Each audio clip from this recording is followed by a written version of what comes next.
Hello friend, आप सभी का स्वागत है हमारे मामा भंजा आईएएस के यूट्यूब प्लेटफॉर्म पर।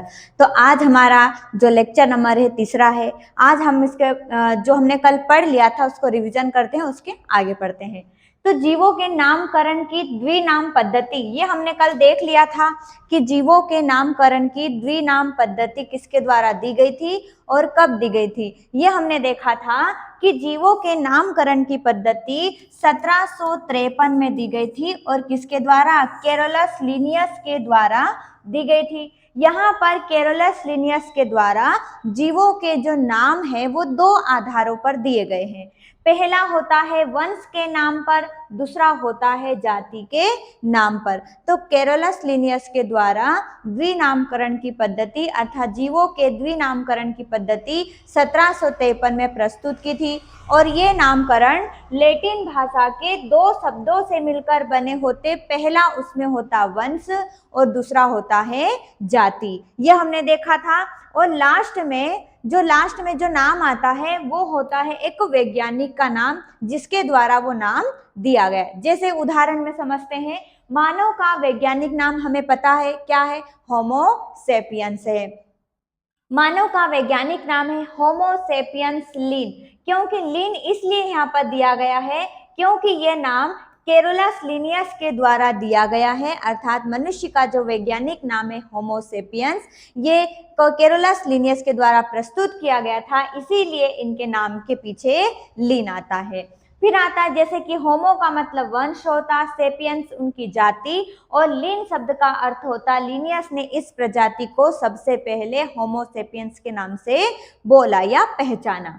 फिर कैरोलस लिनियस की पुस्तकें मैंने आपको बताई थी, एक का नाम है सिस्टेमा नेचुरी, एक का नाम है स्पीसीज प्लांटेरम और एक का नाम है जेनेरा प्लांटेरम। ये कल हमने सब इनको देख लिया था। हम रिवीजन के हिसाब से इसको जल्दी पढ़ते हैं।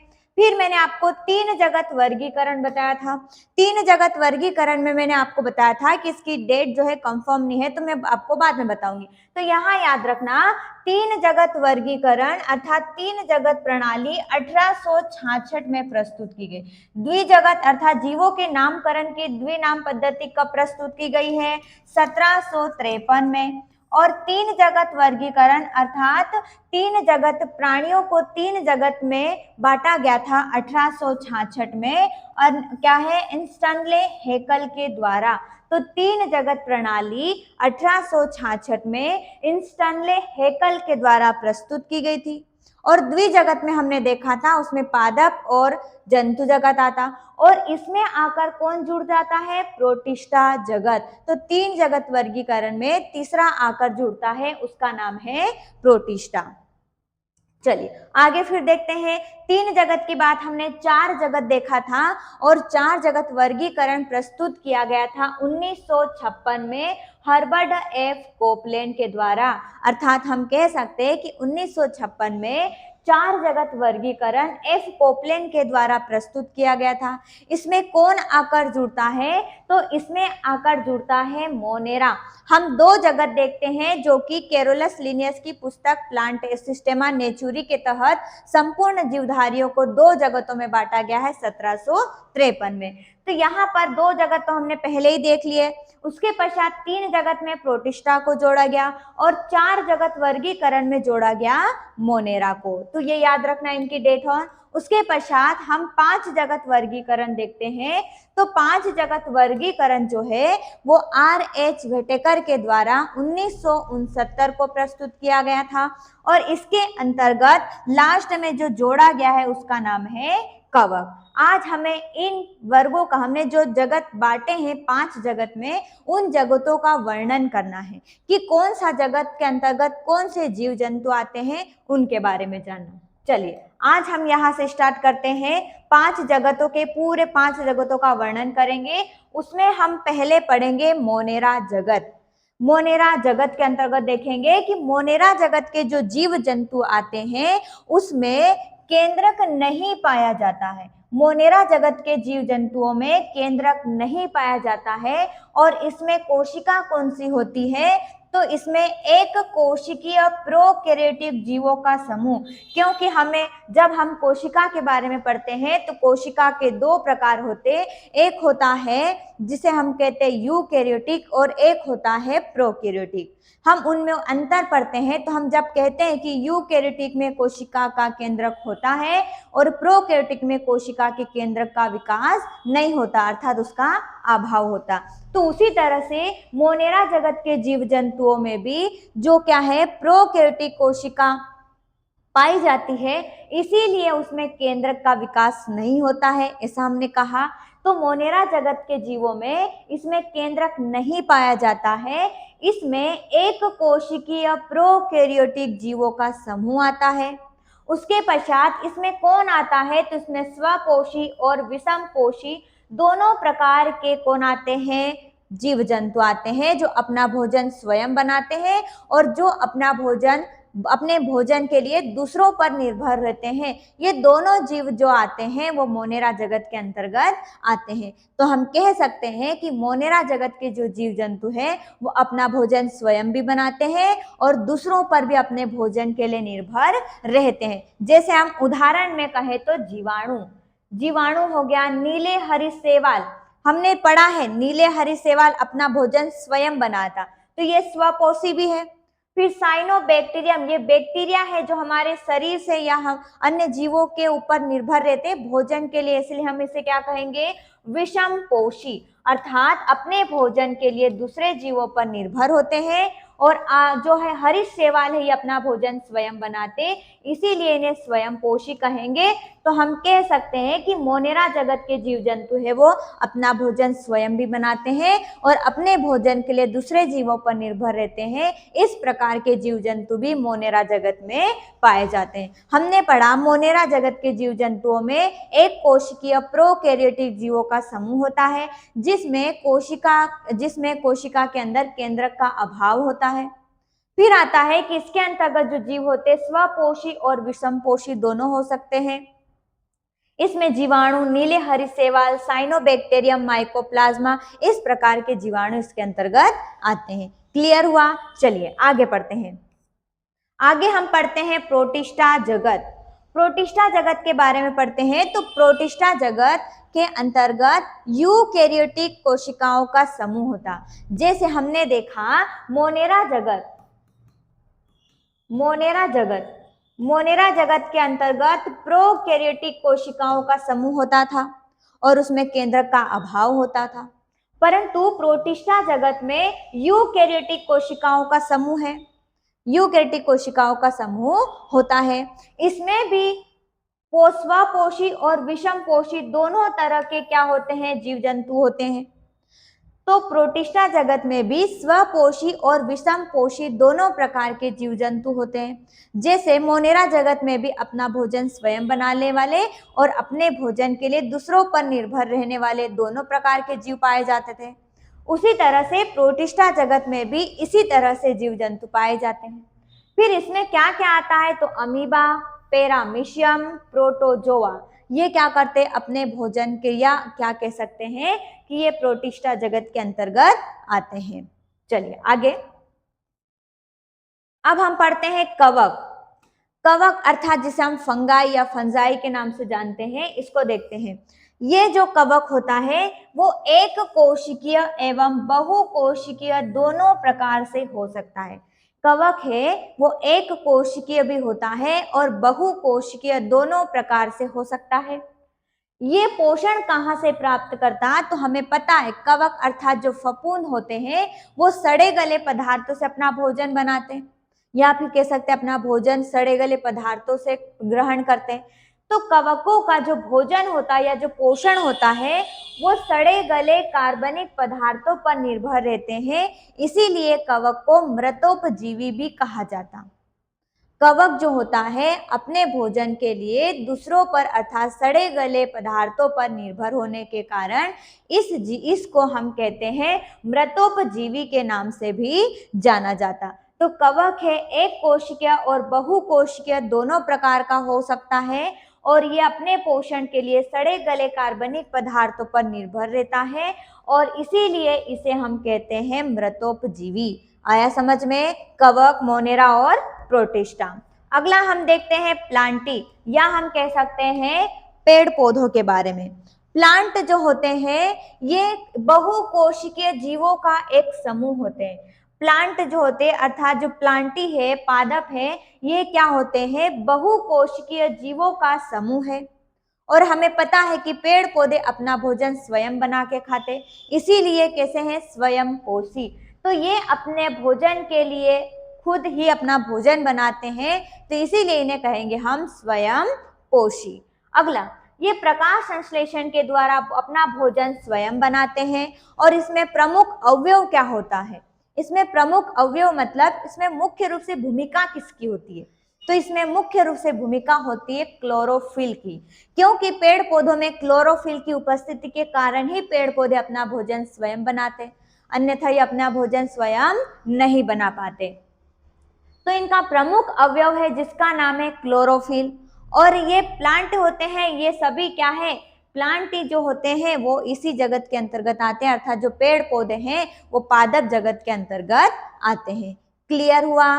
पादप जगत जो होते हैं बहुकोशिकीय जीवों का एक समूह होता है। इसमें ये स्वयं पोषी होते हैं क्योंकि अपना भोजन स्वयं बना के खाते हैं। और अपना भोजन भी किससे बनाते हैं वो हमें पता है कि ये प्रकाश संश्लेषण की सहायता से अपना भोजन स्वयं बनाते। परंतु ये प्रकाश संश्लेषण करते हैं तो प्रकाश संश्लेषण में मुख्य रूप से कौन सा अवयव होता है जिससे ये प्रकाश संश्लेषण करते हैं? तो उसका नाम क्या है? क्लोरोफिल। और इस जगत के अंतर्गत अर्थात प्लांटी कह सकते हैं या पादप जगत के अंतर्गत सभी पेड़ पौधे आते हैं। चलो, अब हमारा ये बचा है एनिमिलिया, या हम कह सकते हैं एनिमल या जंतु जगत। जंतु जगत जो होता है ये भी बहुकोशिकीय यूकेरियोटिक जीवों का एक समूह है। बहुकोशिकीय यूकेरियोटिक जीवों का समूह है जंतु जगत। और इसमें कोशिका भित्ति नहीं होती है, और इसमें कोशिका भित्ति नहीं होती। आप मुझे कमेंट करके बताना कि कोशिका भित्ति किसके अंतर्गत या किसके अंदर होती है, ठीक है? चलो, कोशिका भित्ति नहीं होती, जंतु जगत में कोशिका भित्ति नहीं पाई जाती है। और ये अपना भोजन कैसे बनाते हैं? ये अपने भोजन के लिए दूसरों पर निर्भर रहते। विषम पोषी जो जीव अर्थात जो जंतु जगत होता है या अपने भोजन के लिए दूसरे जीवों पर या दूसरों पर निर्भर होते हैं। इस जगत के अंतर्गत समस्त जंतु आते हैं। हमने देखा पादप जगत जो होता है वो बहुकोशिकीय जीवों का समूह माना जाता है। उसी तरह से जंतु जगत भी बहुकोशिकीय यूकेरियोटिक समूह है, इसमें कोशिका भित्ति नहीं होती है। और ये जो विषम पोषी होते हैं और पादप जगत स्वयं पोषी होते हैं। इसमें सभी प्रकार के जंतु आते हैं और वहां पर सभी प्रकार के पादप अर्थात पेड़ पौधे आते हैं। आप लोगों को 5 जगह समझ में आ गया? अगली जब हम आगे पढ़ेंगे ना तो उसको स्टार्ट करने से पहले मैं आपको ये रिवीजन करवा दूंगी, ठीक है? चलिए आगे बढ़ते हैं। चलिए, यहाँ पर कुछ शाखाएं हैं उनको देख लेते हैं। थोड़ा सा ही बचा है, फिर हमको कोशिका स्टार्ट करना है, ठीक है? चलिए, यहाँ पर जंतु विज्ञान की शाखाएं, जंतु विज्ञान की शाखाएं मतलब कि एनाटोमो, मतलब हम कह सकते हैं किसी का हम अध्ययन कर रहे हैं। जैसे रक्त का अध्ययन करते हैं उसे हिमेटोलॉजी कहते हैं, हड्डियों का अध्ययन ऑस्टियोलॉजी कहलाता, कोशिका का अध्ययन साइटोलॉजी कहलाता। उसी तरह से हम किसी का अध्ययन करेंगे तो उसको क्या कहा जाता? इस प्रकार की शाखाओं के नाम याद करना है। देखना कि शरीर एवं उनके विभिन्न अंगों की संरचनाओं का यदि हम अध्ययन करेंगे उसे हम कहते हैं एनाटोमो। एनाटोमो के अंतर्गत शरीर एवं उसके विभिन्न अंगों की संरचनाओं का अध्ययन किया जाता है। शरीर एवं उसके विभिन्न अंगों की संरचनाओं का अध्ययन करना ही एनाटोमो कहलाता। क्या कहलाता है? एनाटोमो। तो याद रखना, एनाटोमो के अंतर्गत शरीर एवं शरीर के विभिन्न भागों की संरचनाओं का अध्ययन करना ही एनाटोमो कहलाता। उसके पश्चात मानव जाति के सांस्कृतिक विकास का अध्ययन करना कहलाता एंथ्रियोलॉजी। एंथ्रियोलॉजी के अंतर्गत मानव जाति के सांस्कृतिक विकास का अध्ययन किया जाता। मानव जाति के सांस्कृतिक विकास का अध्ययन करना कहलाता है एंथ्रियोलॉजी। और शरीर एवं शरीर के विभिन्न भागों की संरचनाओं का अध्ययन करना कहलाता एनाटोमी। ठीक है, चलिए कोशिका का अध्ययन हमें पता है, कोशिका का अध्ययन करना कहलाता साइटोलॉजी। जब हम कोशिका वाला टॉपिक पढ़ेंगे उसमें हम देखेंगे कि हम जिस प्रकार से कोशिका का अध्ययन कर रहे हैं उसको हम कहते हैं साइटोलॉजी। तो कोशिका का अध्ययन कहलाता है साइटोलॉजी। और शरीर के विभिन्न भागों का अध्ययन करना क्या कहलाता है, एनाटोमो। क्या कहलाता है, एनाटोमो। और हम कहेंगे मानव जाति के सांस्कृतिक विकास का अध्ययन कहलाता है एंथ्रियोलॉजी। ठीक है, आप लोगों को समझ में आ रहा है जो मैं पढ़ा रही हूँ?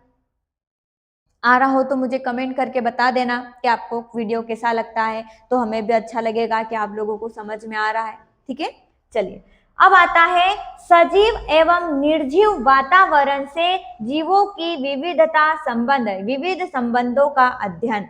मतलब सिंपल सी भाषा में कहूं तो यहाँ पर क्या लिखा है, सजीव और निर्जीव। सजीव और निर्जीव ये सब कहाँ पर होते हैं, हमारे इस वातावरण में होते हैं, हमारे इस पर्यावरण में होते हैं, है ना। तो सजीव एवं निर्जीव वातावरण से जीवों के विविध संबंधों का अध्ययन करना कहलाता इकोलॉजी, या एक शब्द में कहे तो पर्यावरण का अध्ययन करना कहलाता इकोलॉजी। क्योंकि पर्यावरण में सजीव वस्तुएं भी आती है, निर्जीव वस्तुएं अर्थात सजीव और निर्जीव वस्तुएं भी आती है, अर्थात हमारे आवरण, हमारे आसपास के आवरण में होती है, उसे पर्यावरण कहते हैं। और यदि उसी का हम अध्ययन करेंगे उसे हम कहते हैं इकोलॉजी। तो इकोलॉजी का अध्ययन करना ही पर्यावरण का अध्ययन करना ही इकोलॉजी कहलाता। या फिर हम कह सकते हैं कि सजीव निर्जीव वातावरण से जीवों के विविधता का अध्ययन करना ही, या उनके बीच संबंधों का अध्ययन करना ही इकोलॉजी कहलाता है।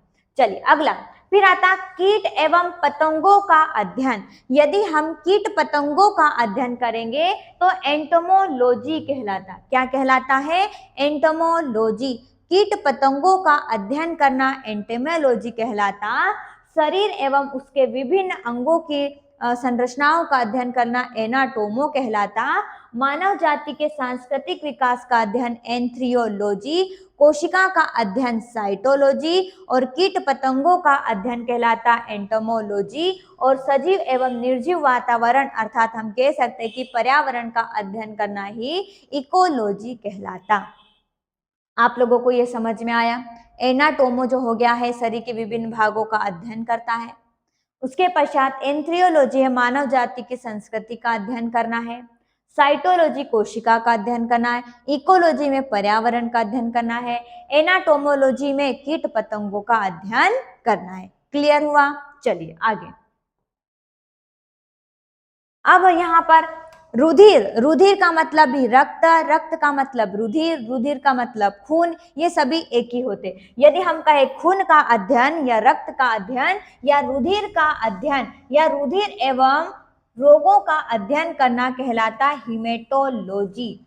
रक्त में हम रक्त का अध्ययन करेंगे तो रक्त के रोगों का भी अध्ययन करेंगे कि हमारे रक्त में कौन कौन से रोग हो जाते हैं।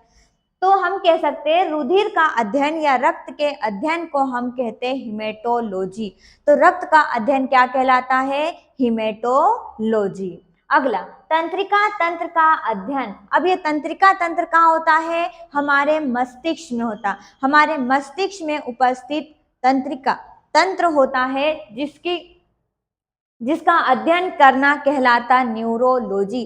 क्योंकि तंत्रिका तंत्र की सबसे छोटी इकाई न्यूरॉन होती है और हम तंत्रिका तंत्र का अध्ययन करेंगे तो उस न्यूरॉन का भी अध्ययन करेंगे।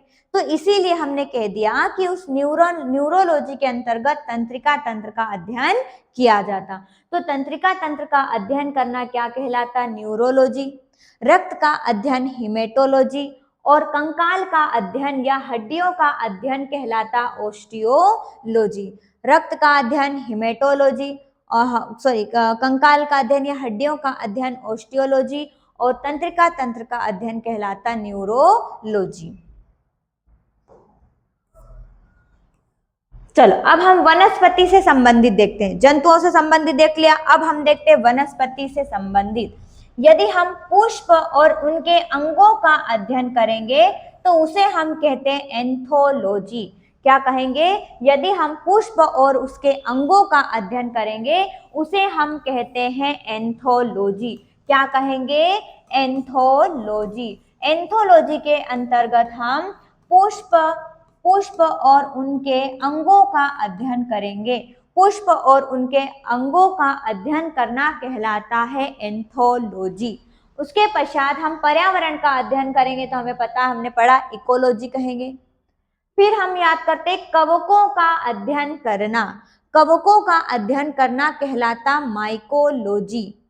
कवकों का अध्ययन करना कहलाता है माइकोलॉजी।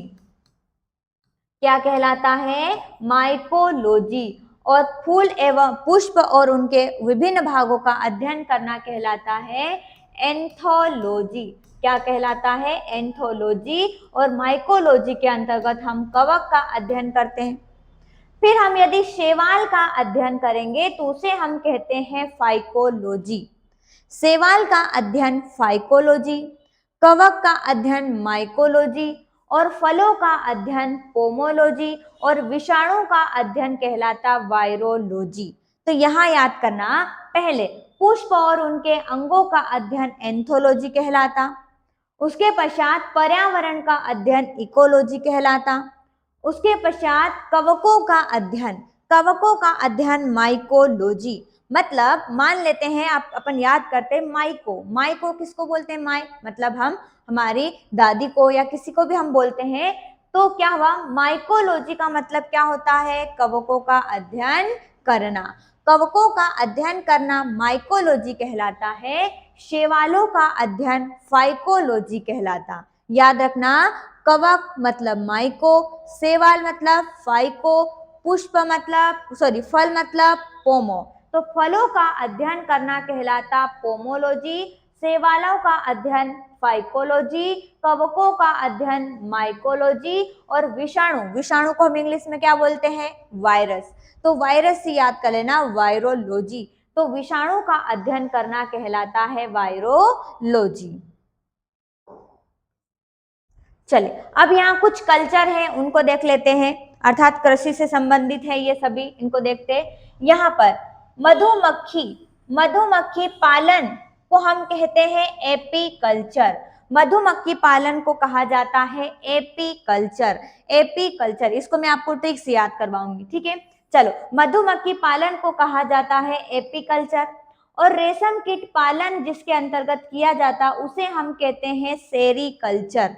रेशम कीट पालन कहा जाता सेरीकल्चर, मधुमक्खी पालन को एपीकल्चर, बागवानी कृषि को कहा जाता हार्डिकल्चर और मछली पालन को कहा जाता पीसीकल्चर और फूलों की खेती को कहा जाता फ्लोरिकल्चर और अंगूर की खेती को कहा जाता है विटीकल्चर। यहाँ याद रख, मधुमक्खी का शहद कैसा होता है? मीठा। तो हम किसी को बोलते हैं ना पी ले, क्या बोलते हैं? पी ले।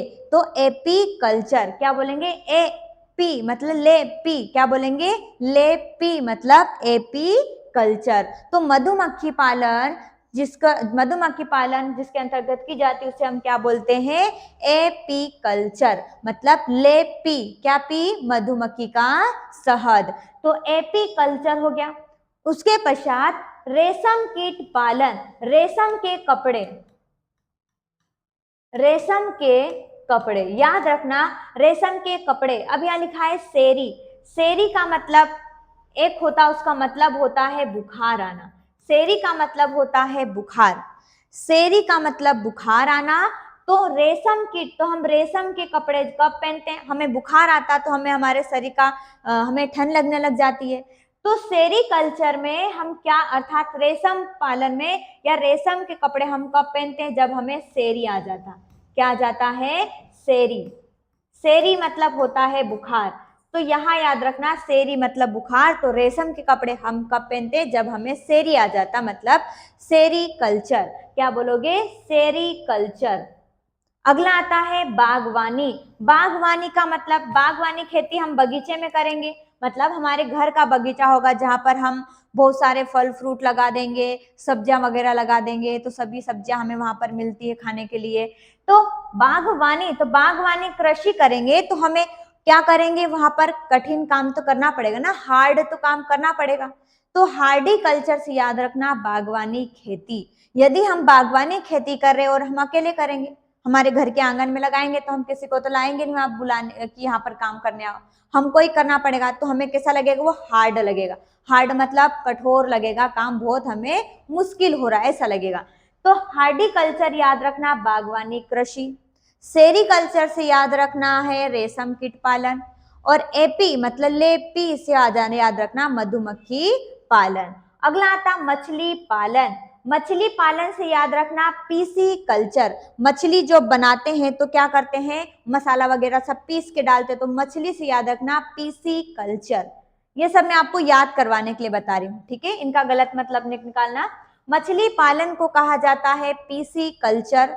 और फूलों की खेती, तो फूलों से याद रखना फ्लोरी मतलब फ्लावर, फ्लावर मतलब फूल, तो फूलों की खेती को कहा जाता फ्लोरी कल्चर। और यहाँ अंगूर की खेती को कहा जाता है विटी कल्चर।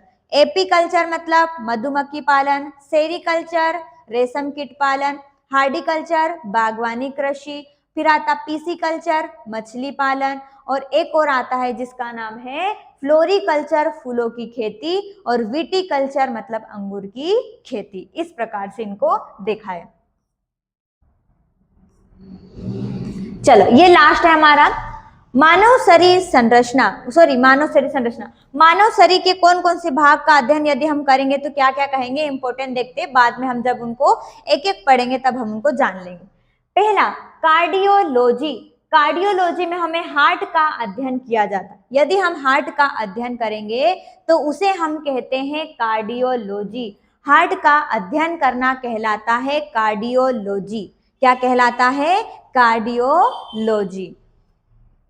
अभी हमने देखा रक्त, या फिर हमने अभी देखा रुधिर का अध्ययन।